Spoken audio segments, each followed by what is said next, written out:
Why does NPR and PBS get this funding, all these layers from the corporate public broadcasting or whatever the corporation is created by Congress? Those are our tax dollars. These are private companies, private entities, again, milking and sucking the milk out of the public's trust breast. People in rural America, they would not give one iota if NPR and PBS were no longer in existence, or certainly if they were only funded by their private dollars. Get a grip. Stop this bull. And he wrote, "It's very important that all Republicans adhere to my rescissions bill and in particular defund the Corporation for Public Broadcasting," which is worse than I'm not even going to read that. Any Republican that votes to allow this monstrosity to continue broadcasting will not have my endorsement. I think one of the most interesting groups of people to watch in this are the rural Republicans in the Senate and the House, and on all of these issues, because so many of them are affecting rural communities, and public schools are the center of small towns in America. And my understanding from Democrats who cover rural areas is they don't think that they can exactly win rural America, but they say they're being heard in a way that they have never been before, and maybe they can lose less badly. And so I just think tariffs, USAID, and SNAP, which the agriculture community funds or sells their product to, these are all putting stress on rural communities. And rural communities rely on public broadcasting still. That too. And public education. Absolutely. Yeah. Oh, such a good point. All right. Again, we are still talking about the lamestream media, these propagandists. We are on their necks. We are Derek Chauvin them. And now we're talking about CNN's Dana Bash. So according to her, without PBS and NPR, folks in small towns and farm communities wouldn't have access to news, education, or culture. Really, Dana? Do you think rural Americans are living in caves with no Wi-Fi or books? The left's elitism is on full display, and it's downright insulting. And as someone who lives admittedly in the woods, let me say this. Watching a group of very elite women discuss how we live in caves, or our children have never seen fire or a wheel, it is obscene to me. These are people who drive through our towns when they're trying to take a shortcut off of a highway. They don't realize we have the internet, we have the interwebs. See, this is a cell phone. They allow us to have these too. The government didn't drop us there like, what's that name of that show, Game of Thrones? Oh, yeah, it was not like that. So we moved there for a reason, to avoid people like you.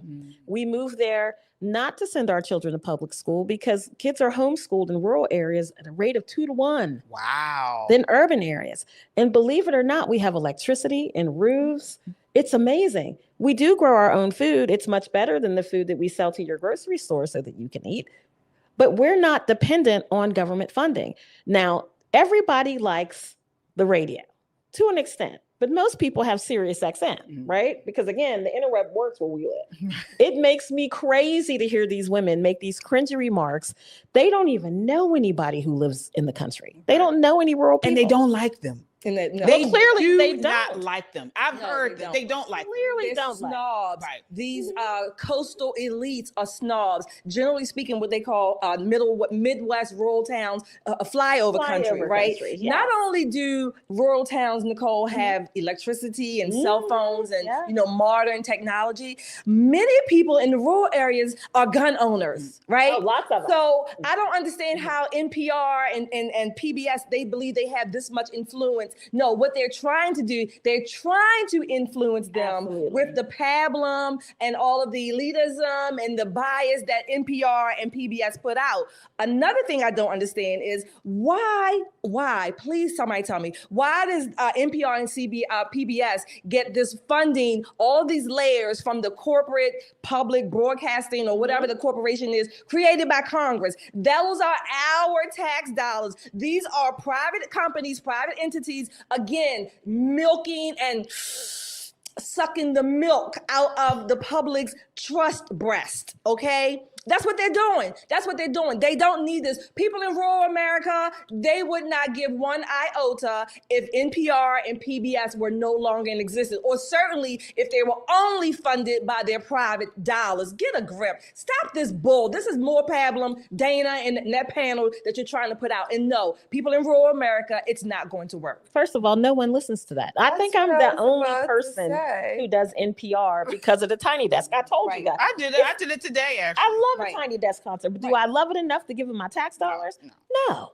No, not at all. I was about to say, I mean, I'm not from an American rural community, but from what I understand, I just can't imagine people in the rural communities, farmers, down to earth people listening to NPR or News Hour on.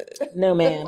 So some of the finest Republicans I have ever met in my life. One gentleman who is a terrific farmer. He has a legacy farm here in Maryland. It's been in his family for more than 100 years. I have another really good friend that I work with in the emergency department. Her family farm has been in their farm, in their country, or excuse me, in their family for more than 100 years. All of them have technology. In fact, Dave Hancock has some of the finest technology I've seen. He has a store where he sells his meat to people from all over the place. Believe it or not, it's almost like the city, except for people are friendlier and there's less crime. Yeah. But don't come. Elites, stay where you are. No, they're not coming. Let me tell you something. These people, they do not like rural people. I was just on NPR today filming for them, and you should have heard the people that on the panel. They talk about rural areas like the women are kept, like they don't have any agency. They feel like it's a burden to stay home with your children. I mean, it's just the way that they talk, the tone and what they say about rural America, and you can hear the smugness and the disdain in their voices. But they don't eat our like food. the elites, and yes, they do not respect the Right, they people don't in the respect them. rural communities, and they're afraid of losing their propaganda outlet, which is not even working that well. So that's the only one that they have, and they're afraid of losing it because that's what the left, that's what the socialists do. They try to influence the public with the broadcasting, but it's not even working. It's a waste of money. Nobody needs them. Yeah.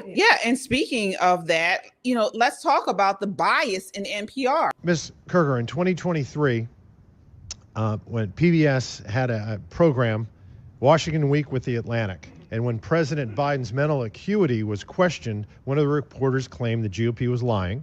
Another reporter, Jeffrey Goldberg, who's been in the news of late, described Biden as, quote, mentally acute. Were you aware if there were any dissenting opinions on that program that day? I don't know from that day. No, There were not. But fortunately, there was a debate in, I believe, June of 2024, where the American people and the world found out just who was lying. The Democrats, Jeffrey Goldberg, and PBS. Ms. Marr, I'm sure you're aware that Hunter Biden had a laptop. I am, sir, yes. Okay. And there were many stories written about said laptop. Yes, sir. And in 2020, unfortunately, NPR's managing editor for news refused to cover the story, and he branded it a, quote, waste of time, not a real story, and a distraction. And instead, unfortunately, of NPR investigating, they ran a puff piece that led with, experts say attack on Hunter Biden addiction deepens stigma for millions. It's unfortunate that NPR ignored the Hunter Biden laptop story. But y'all did talk quite a bit about the debunked Russia collusion. Do you know how many times NPR interviewed Adam Schiff about Congressman, I would love to say that we actually believe we made a mistake on the Hunter Biden laptop story. And I appreciate that. Thank you.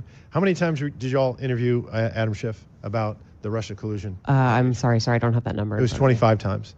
You know how many times NPR interviewed Chairman of this committee, Oversight Committee, Jamie Comer, about the Biden impeachment inquiry for the Hunter Biden tax evasion and illicit business dealings of the Biden family? I'm sorry, I don't know. I believe that's 0, so it's 25-0. Ms. Kerger, you're aware there's a political spectrum. It goes all the way from the far right to the far left and everywhere in between. Would it trouble you to hear that for 6 months, there was an analysis done on PBS's NewsHour from June to November of 2023, where they found that far right that term was used 162 times and far left was only used 6 times? I mean, it's clear bias. clear bias. All they do is just degrade the right and praise the left. And they think, or they're trying to perpetuate the narrative that rural America is listening to this crap. We have an image here, image one, the CEO, the current CEO. This is all her tweets that she has tweeted out, all about the left and really just criticizing the right. These are the people in charge. These are the people running NPR. They are so biased. It's clear. It is clear. And I can't even believe they're going to sit here and say, or try to say that they're not. And we saw what he just mentioned in that last clip, talking about where were they on not just the Russia hoax, but also the scamdemic, the origins of COVID. I mean, every last thing, they were on the side of the left. Yana, you had a comment there. Yeah, I was just going to say, when I think of NPR, I remember tuning in. I didn't really listen to it. I immediately understood what it was, but Democracy Now! Democracy Now! Is a communist program, like 100% Marxist program. The woman who runs the program, Amy Goodman, she is actually in the Communist Party, and in 2018 she was a speaker at Socialism 2018, an annual socialist gathering in Chicago, Illinois. Wow. Right, like it's an actual communist propaganda, and it's preposterous that the government of the United States wants the taxpayers to pay for communist propaganda. They're literally anti-American. Yeah. Well, you know why they want it. You know why they want to indoctrinate people. They want to indoctrinate not only adults, but children. This is why they want it in the schools. You see it on in the hospitals. They want captive audiences where they can just have it on, and then they just believe that it's going to, somehow cause these people to think a certain way. Yeah, but the thing is that our Congress is funding this. Yes. Our Congress created the CPB or CBP Broadcasting Corporation. And so the NPR and PBS are getting money that our Congress has taken from the citizens of America to fund. So again, we have our government literally using our taxpayer dollars against us. They're funding propaganda, communists, Marxists, leftists, whatever the case may be. They are funding it, and we are paying for it by fiat because they take it from our taxes anyway. Absolutely. We're actually paying for our own destruction. Oh, yeah. And that's probably the insult to the injury. When you think about some of the things that have come from the Corporation for Public Broadcasting, right? What they fund, you would think like cooking shows. Like back in the day, you could see like that Louisiana cooking show that would come on. You could see old reruns of, shows that talked about American history. Right. But nowadays, you got Ernie and Bert shacking. I mean, like it's ridiculous what this has become. But this is what happens when you have one party rule for too long. Yeah, they take the ball and they run with it. Folks, that's what they did. Yeah, folks, sound off in the chat. What are your thoughts? Do you all still watch NPR, PBS? Do you allow your kids to watch the cartoons that used to play on there? Sound off in the chat. But we got one thing to say. No, Dana, rural Americans don't need your pity, your programs, or your politics. They've got values, common sense, and the ability to think for themselves. The left can keep PBS. All right.